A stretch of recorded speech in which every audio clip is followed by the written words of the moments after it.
નમસ્કાર મિત્રો, સ્વાગત છે તમારું એચએનજીયુ સ્ટડી પોઈન્ટ યુટ્યુબ ચેનલના એક નવા વિડીયોમાં. કોન્સ્ટેબલ બનવા માંગતા તમામ ઉમેદવારો માટે ખૂબ જ મોટા સમાચાર આવી ચૂક્યા છે. એસએસસી દ્વારા જીડી કોન્સ્ટેબલની 25,000 કરતાં પણ વધારે જગ્યાઓ માટે માત્ર ધોરણ 10 પાસ પર ભરતીની જાહેરાત કરી દેવામાં આવી છે, જેની અંદર તમને જે છે એ 40,000 કરતાં પણ જે છે એ વધારે પગાર દર મહિને ચૂકવવામાં આવે છે અને એની અંદર લાયકાત માત્ર ધોરણ 10 પાસ છે. તો આજના આ વિડીયોની અંદર આપણે એસએસસી જીડીની સંપૂર્ણ માહિતી છે એ જોવાના જ છીએ. મિત્રો, HNGU study point YouTube channel દ્વારા તમને આવી પોલીસ ભરતીની તમામ માહિતી સૌપ્રથમ અને સચોટ રીતે પૂરી પાડવામાં આવે છે. ભવિષ્યમાં પણ આવી તમામ માહિતી મેળવવા માટે ચેનલને અત્યારે સબસ્ક્રાઇબ કરી લેજો. તો હવે શરૂ કરીએ આજનો વિડીયો. તો તમે જોઈ શકો છો, constable GD in Central Armed Forces and SSF and rifleman GD in Assam Rifles examination 2026. તો અહીંયા ઓનલાઈન ફોર્મ ભરવાની તારીખ 1/12/2025 થી શરૂ થઈ ગઈ છે અને ફોર્મ ભરવાની જે છેલ્લી તારીખ 31/12/2025 જે છે એ રાખવામાં આવેલી છે. જે તમારે ફી ભરવાની હોય છે એ ફી ભરવાની છેલ્લી તારીખ પણ 31/12/2025 જે છે એ રાખવામાં આવેલી છે. પછી તમે જોઈ શકો છો ટેન્ટેટિવ એક્ઝામ, જે એના માટેની જે એક્ઝામ લેવામાં આવે છે એ એક્ઝામ ફેબ્રુઆરી એપ્રિલ 2026 ની અંદર લેવાઈ શકે છે. કેટલી જગ્યાઓ છે, એના માટેની લાયકાત શું છે, એ તમામ ઇન્ફોર્મેશન જે છે એ આપણે વિગતવાર જે છે એ જોવાના છીએ. અહીંયામાં તમે જોઈ શકો છો પગાર પે સ્કેલ લેવલ 3 પ્રમાણે ₹21,700 થી ₹69,100 સુધીનો તમને જે છે એ પગાર ચૂકવવામાં આવે છે. અહીંયા 21,700 તમારો જે છે એ બેઝિક પગાર થઈ ગયો. એની અંદર તમારું જે છે એ ડીએ પ્લસ એચઆરએ, પછી જે બીજું સ્પેશિયલ 10% અલાઉન્સ બધું જે મળે એ મળી અને તમારો પગાર જે છે એ ₹40,000 કરતાં પણ જે છે એ વધારે થઈ જાય છે. તમે જોઈ શકો છો બીએસએફ ની અંદર પુરુષ અને મહિલા બંને ઉમેદવારો માટે 616 જગ્યાઓ માટેની ભરતી છે. સીઆઈએસએફ ની અંદર 14,595 જગ્યાઓ માટે ભરતી છે. સીઆરપીએફ ની અંદર 5,490 જગ્યાઓ માટે ભરતી છે. એસએસબી ની અંદર તમે જોઈ શકો છો 1,764 જગ્યાઓ માટે ભરતી છે. આઈટીબીપી ની અંદર 1,293 જગ્યાઓ માટે ભરતી છે. આર્મ્ડ ફોર્સિસ એટલે કે એઆર ની અંદર તમે જોઈ શકો છો 1,706 જગ્યાઓ માટે ભરતી છે. પછી તમે જોઈ શકો છો એસએસએફ ની અંદર 23 જગ્યાઓ અને કુલ જે છે એ 25,487 જગ્યાઓ માટે જીડી કોન્સ્ટેબલની જે છે એ ભરતીની જાહેરાત કરવામાં આવેલી છે. હવે એના માટેની લાયકાત જોઈ લઈએ, વય મર્યાદા જોઈ લઈએ. તો એના માટે તમે જોઈ શકો છો, તમે જે છે એ ભારતના સિટીઝન હોવા જોઈએ અને બીજું તમે જોઈ શકો છો એજ લિમિટ તમારી જે છે એ 18 વર્ષથી 23 વર્ષની વચ્ચે હોવી જોઈએ. એટલે કે તમારી ઉંમર જે છે એ 18 વર્ષ કરતાં ઓછી ના હોવી જોઈએ અને 23 વર્ષ કરતાં જે છે એ વધારે હોવી જોઈએ નહીં. એસસી એસટી કેટેગરીના જે ઉમેદવારો છે એમને જે છે એ 5 વર્ષની છૂટછાટ મળવાપાત્ર છે. ઓબીસી કેટેગરીના ઉમેદવારોને જે છે એ 3 વર્ષની છૂટછાટ જે છે એ આની અંદર મળવાપાત્ર રહેશે. પછી આપણે આગળ વાત કરીએ તો તમે જોઈ શકો છો જે આની અંદર એજ્યુકેશન ક્વોલિફિકેશન વગેરેની ઇન્ફોર્મેશન આપવામાં આવેલી છે. તો આપણે એ જોઈ લઈએ.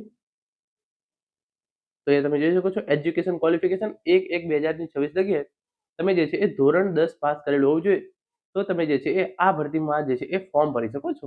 તો જે પણ મિત્રો ધોરણ 10 પાસ હોય તેઓ એસએસસી જીડીની 25,487 જગ્યાઓ માટે જે આ નવી ભરતીની જાહેરાત કરવામાં આવેલી છે એના માટે જે છે એ ફોર્મ ભરી શકે છે.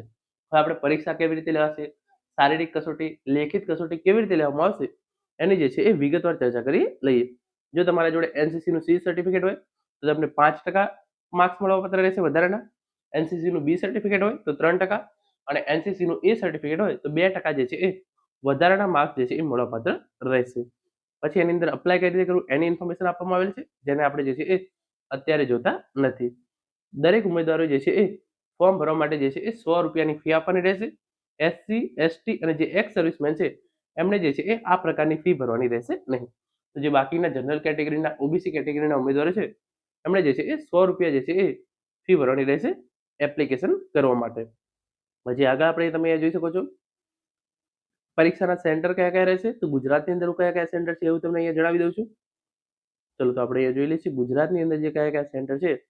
ગુજરાતની અંદર તમે જોઈ શકો છો અમદાવાદ, ગાંધીનગર, રાજકોટ, સુરત, વડોદરા, મહેસાણા આ કેન્દ્રો પર જે છે એ પરીક્ષા લેવામાં આવશે. અમદાવાદ, ગાંધીનગર, રાજકોટ, સુરત અને વડોદરા અને મહેસાણા આ કેન્દ્રો જે છે એ પરીક્ષા માટે અને શારીરિક કસોટી માટે જે છે એ ફાળવવામાં આવશે.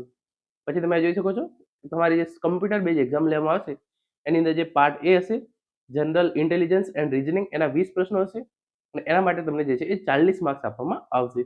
જે પાર્ટ બી છે એની અંદર જનરલ નોલેજ અને જનરલ અવેરનેસ 20 પ્રશ્નો અને એના જે છે એ 40 માર્ક્સ રહેશે. પાર્ટ સી એલિમેન્ટરી મેથેમેટિક્સ, એના જે છે એ 20 પ્રશ્નો અને એના જે છે એ 40 માર્ક્સ રહેશે.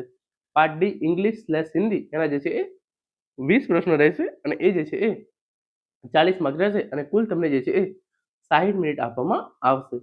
કુલ તમારે જે છે એ પેપરની અંદર 80 પ્રશ્નો હશે અને દરેક માર્ક્સના એટલે કે દરેક પ્રશ્નના 2 માર્ક્સ, તો કુલ જે છે એ 160 માર્ક્સનું પેપર જે છે એ લેવામાં આવશે. પછી જે તમે જોઈ શકો છો, તમે જે છે એ ગુજરાતી ભાષાની અંદર પણ આ પરીક્ષા જે છે એ આપી શકો છો. તો જેને ગુજરાતી એવું હોય કે મને હિન્દી કે ઇંગ્લિશ નથી આવડતું, તો એના માટે ગુજરાતી ભાષાની અંદર અથવા તો તમારી જે પણ લોકલ લેંગ્વેજ હોય એની અંદર જે છે એ જવાબ આપી શકો છો. અને 0.25 જે છે એ નેગેટિવ માર્કિંગ છે એ પણ રાખવામાં આવેલું છે. પછી આગળ તમે જોઈ શકો છો, જનરલ ઇન્ટેલિજન્સ એન્ડ રિઝનિંગનો આખો સિલેબસ આપેલો છે. જનરલ નોલેજ એન્ડ જનરલ અવેરનેસનો આખો સિલેબસ આપેલો છે. એલિમેન્ટરી મેથેમેટિક્સનો સિલેબસ આપેલો છે અને ઇંગ્લિશ અને હિન્દીનો જે છે એ આખો સિલેબસ જે છે એ આપવામાં આવેલો છે. આ પીડીએફ છે એ તમને ટેલિગ્રામ ચેનલની અંદર મળી જશે, તો તમે ત્યાં જઈ અને આ વિગતવાર અભ્યાસક્રમ છે એ જોઈ શકો છો. હવે ફિઝિકલ એફિશિયન્સી ટેસ્ટ એટલે કે પીઈટી, તો જે પુરુષ ઉમેદવારો છે એમને 5 કિલોમીટર જે છે એ 24 મિનિટની અંદર પૂરું કરવાનું રહેશે અને જે મહિલા ઉમેદવારો છે એમને 1600 મીટર દોડ જે છે એ 8.5 મિનિટની અંદર પૂરી કરવાની રહેશે.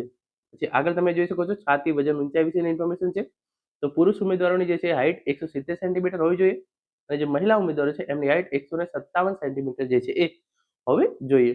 જે એસટી કેટેગરીના અમુક ઉમેદવારો છે એમને જે છે એ આ પ્રમાણે છૂટછાટ પણ જે છે એ મળવાપાત્ર રહેશે. પછી આગળ તમે જોઈ શકો છો, ચેસ્ટ તો તમારી જે છે એ 80 સેન્ટીમીટર હોવી જોઈએ અને ફૂલાવેલી છાતી તમારી જે છે એ મિનિમમ 5 સેન્ટીમીટર જે છે એ વધવી જોઈએ. તો આ રીતે તમારે જે છે એ શારીરિક કસોટીના પણ નિયમો થઈ ગયા છે.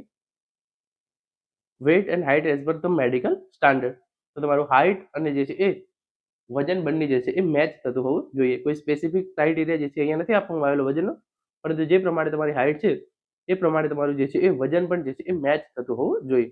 પછી તમારું મેડિકલ કઈ રીતે કરવામાં આવશે એની જે છે ઇન્ફોર્મેશન આપવામાં આવેલી છે. ડોક્યુમેન્ટ વેરિફિકેશન કઈ રીતે કરવામાં આવશે એની ઇન્ફોર્મેશન જે છે એ આપવામાં આવેલી છે. કયા કયા ડોક્યુમેન્ટ જોશે એ જે છે એ ઇન્ફોર્મેશન આપવામાં આવેલી છે. તમે જો જનરલ કેટેગરીની અંદર આવતા હોય તો તમારે મિનિમમ 30% માર્ક્સ લાવવા જે છે એ જરૂરી છે.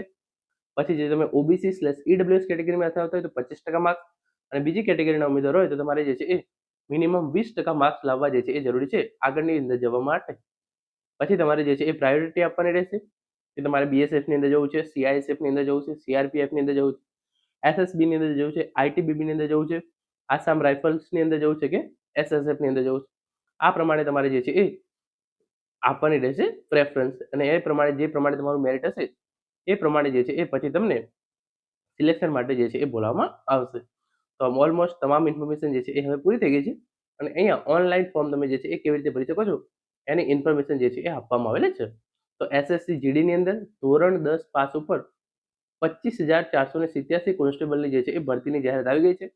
જે પણ મિત્રો ફોર્મ ભરવા માંગતા હોય તેઓ જે છે એ SSC ની વેબસાઇટ ઉપર જઈ ઓનલાઈન ફોર્મ જે છે એ ભરી શકે છે. આશા રાખું છું આજનો આ વિડીયો જે છે તમને ચોક્કસથી ઉપયોગી થશે. Thank you so much for watching.